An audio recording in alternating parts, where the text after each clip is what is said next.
Hello, friends, and welcome to the Professional Procrastinator.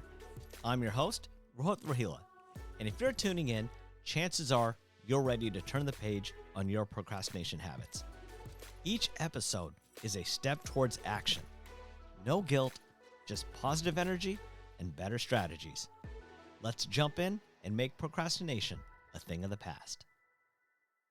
Hello, friends, and welcome back to the Professional Procrastinator podcast. I'm your host, Rohila, and today is going to be a bit of a funny episode because it's all about how I accidentally wrote my first book titled, I'll Do It Tomorrow Ends Today. And I know that sounds very odd. How do you accidentally write a book? So I'm going to talk about how that happened, what my process was, and an unlikely source of inspiration that got me going. So let's go back to the beginning. I always knew that I wanted to write a book. Even in high school, I wrote, I wouldn't call it a book, more of a guide on student leadership. So in high school, I was president of the school my senior year. I was involved in the school senate, ASB, tons of different clubs and organizations. I mean, I was probably as involved in leadership as you can possibly get. And for my senior project, I did it all about student leadership. And so the guide that I put together was all about how to become a leader when you're a student and understanding that you can make a difference and make an impact right away, not just for your school or organization, but even for yourself. And that kind of got the process started, but I kind of left it at that and didn't really do too much else. And then roughly over 10 years ago, and if you get the book, again, it's titled, I'll Do It Tomorrow Ends Today. If you read it, one of the first things that you'll come across is a passage that I wrote over 10 years ago saying that I am going to finish this book, that I'm not going to let procrastination stop me. And that was as far as I would get. So 10 years later, I actually wrote my first book. And how it happened was a complete accident. And happy to dive into how that happened. So I always knew that I wanted to write a book, but I just didn't really know what to do. I mean, how do I start? How do I continue it and make sure that I'm progressing every day? How do I finish it? How do I even know once it's finished and not let perfectionism stop me from saying, okay, I'm done, and continuing to make unlimited amounts of tweaks to it? Not only that, but I didn't know any authors. So I couldn't necessarily go to someone for help within my social circle or circle of friends and ask them, what do I do? How do I do? So my research was pretty extensive and specifically tied to a ton of YouTube videos, a ton of different websites and courses that I purchased, books that I read on how to do exactly that. How do you write a book? Most of the information I found was related to fiction writing, but I knew I wanted to do nonfiction because I live in the world of personal development. So it added an additional layer of complexity. And so when I was searching for inspiration, one of the things that I do the most is I read children's books. And I'm not just talking about Harry Potter or something along those lines, but I legitimately mean the hardcover picture books that you read in elementary school. And what's interesting is so many people ask me what books I read, and they'll drop authors like Brian Tracy and Jack Canfield, Tony Robbins. But I tell them I get most of my inspiration from these children's books. And so many people think that I'm joking around, but it's actually serious. In my library right now are tons of these kids' books because not only are they quick, but they get right to the lesson of what's going on in such a way that it simplifies everything. As adults, we overcomplicate, but if you don't know what to do or if you're looking for inspiration, you have to get it down to the root level of things. And one of the things that I've always thought of is the magic of children. They don't know what they don't know. Kids don't let their past experiences hold them back. They're not thinking about the way that their subconscious is preventing them from making self-sabotaging behaviors. They don't know any of this stuff. You tell them to do something and they're going to dive full in. In fact, I remember I was playing with my nephews once, and they were probably 3-4 years old and running around everywhere, tons of energy, and I needed a little bit of a break. So I just sat down in the lawn and just stared at the grass. And they came up and they're like, "What are you doing, Uncle?" I was like, "I'm watching the grass grow." They're like, "Can we watch with you?" I'm like, "Yes." And so we just sat down, and they were so in tune in watching the grass grow. Every time there was a slight breeze and the grass would sway a little, they would get so excited saying, look, I saw the grass grow. But there was no hesitancy on their part. They just dove right in and did it. And as adults, we don't do that. We overcomplicate things. And so a great source of inspiration for me was, in fact, children's books. Now, let's go into a little bit about how I accidentally wrote the book. I have an online course called 30-Day Life Reset. So if you go to 30daylifereset.com, there's a course on how to transform your life in 30 days.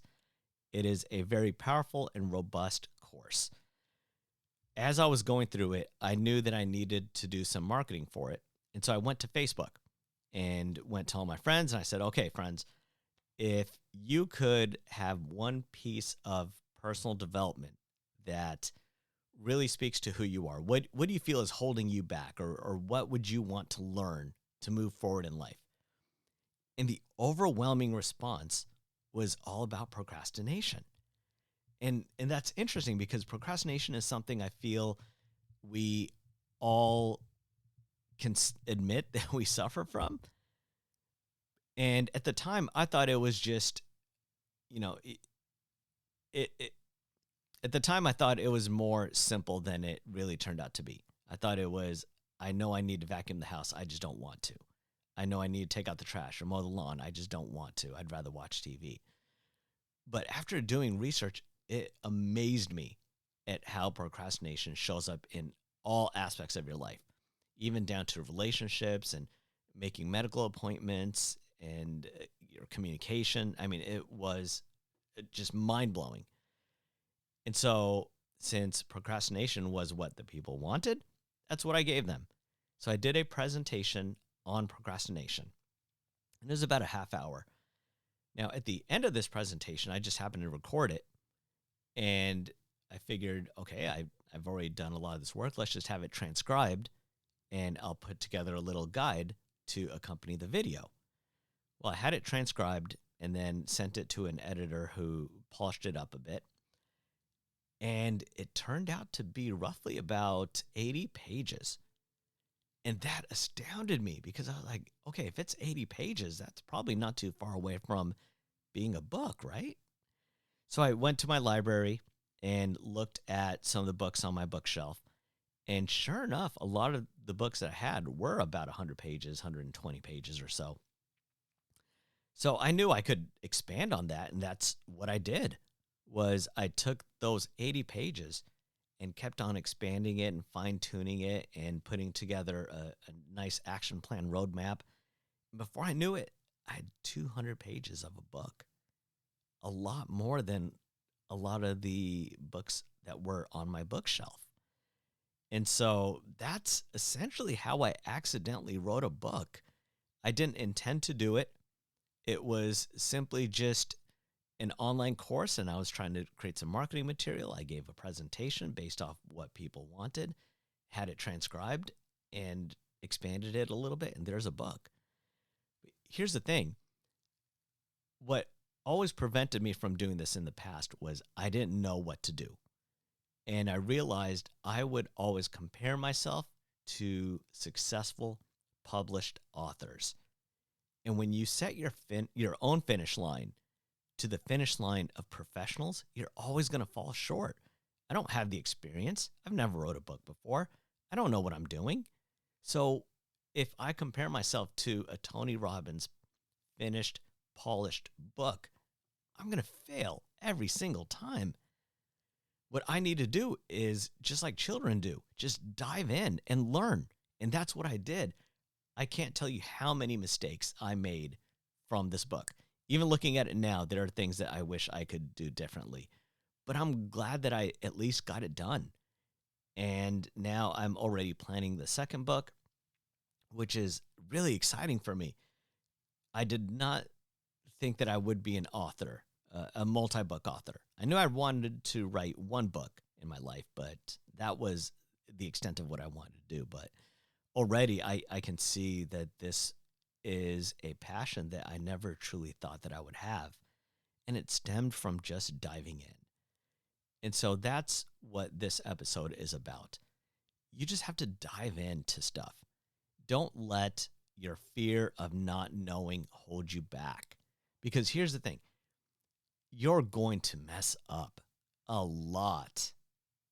For those who are artists out there, think of your first few pieces that you did. They were embarrassingly bad, right? Even when we were recording the GYST podcast, the very first episode, we're looking at each other and we're like, is the microphone even on? Or are we doing this right? And a good friend of mine, Christian Cloud, said something that just has completely impacted my life to such a degree. He said, if you can't look back at something that you were once proud of and be embarrassed by it, it means you haven't grown. And there's such power in that, because essentially what it's doing is it's allowing you the flexibility to not be perfect. And I think that's what we fall into, which is the trap of perfectionism. And it's so rampant in everything that we do. We always compare ourselves to the best, to the people that we follow on social media, to the published authors or successful people in the world that we want to go into. But when you do that, you're automatically setting yourself up for failure. Just do like children do. Dive in, have fun. Don't make a polished, finished product your end result, your end goal. Make fun your end goal. So thank you for spending some time with me. Hopefully it wasn't just another form of procrastination. I'm Rohit, reminding you that sometimes later becomes never. So do it now. You deserve it.